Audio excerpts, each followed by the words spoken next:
Thank you. Ladies and gentlemen, one more year in succession is coming to an end, a year in which our organization faced serious and accumulated problems. Despite the tireless efforts made by the Slovak and previous chairmanships to engage participating states in a meaningful dialogue resulting in the strengthened organization and its efficient performance, thus increasing stability on the OSCE area,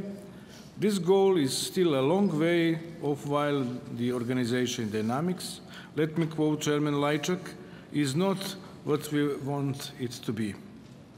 A good point of departure in finding a way out of this complicated situation would be for the participating state to recognize that we do not all necessarily need to share the same views on the current issues and challenges, but that we need to respect our differences, demonstrate openness in approaching dialogue in good faith, and seek a compromise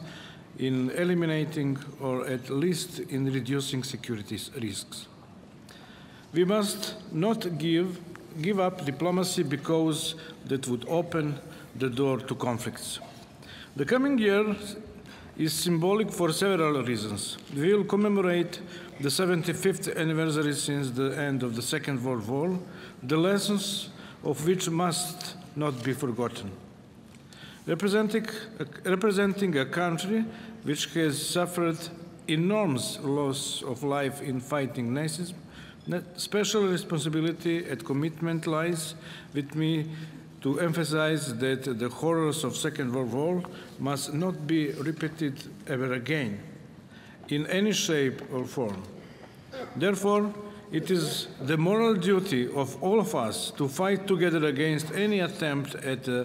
relativizing Second World War developments, which is unfortunately taking place even today in the OSCE area. In that context, the Republic of Serbia welcomes in particular the endorsement of the Ministerial Declaration marking the 75th anniversary since the end of the Second World War, which is consport. Next year, we will also celebrate the adoption of the most important OSCE documents, which not only laid the foundation of our organization, but consolidated the international order created in the post-World War II period. In adoption to the commemoration of the 20th anniversary since the adoption of the Charter of European Security, next year will also mark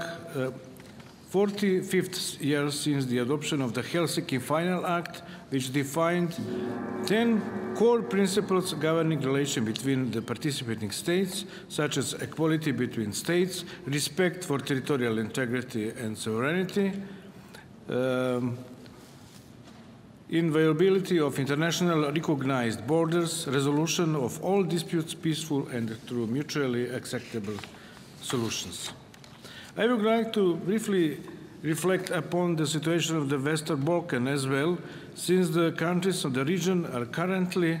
bitterly disappointed not only over the slow pace of, but a stalemate in the EU accession process.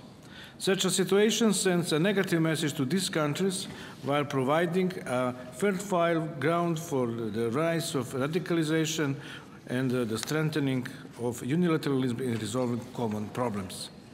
I strongly believe that only through compromise, flexibility, and the readiness to appreciate the interest of others in addition to one's own only can we reach sustainable solutions for problems facing the region. Despite such an approach applied by the Republic of Serbia, I have to say that the Pristina-Belgrade dialogue has been deadlocked for over a year. The Pristina politicians and their irresponsible universal moves, like imposing 100% tariffs on goods originated from central Serbia, have not only jeopardized the survival and rights of the Serbian community in Kosovo and Metohija, but also made it impossible to reach a compromise and sustainable solution that no side would perceive as their win or loss. With a view to reaching this kind of solution, Serbia expects the international community to exercise its influence of the new administration in Pristina and have them revoke these unilateral measures and return to dialogue in good faith as the only way to resolve problems existing in the province. Thank you very much.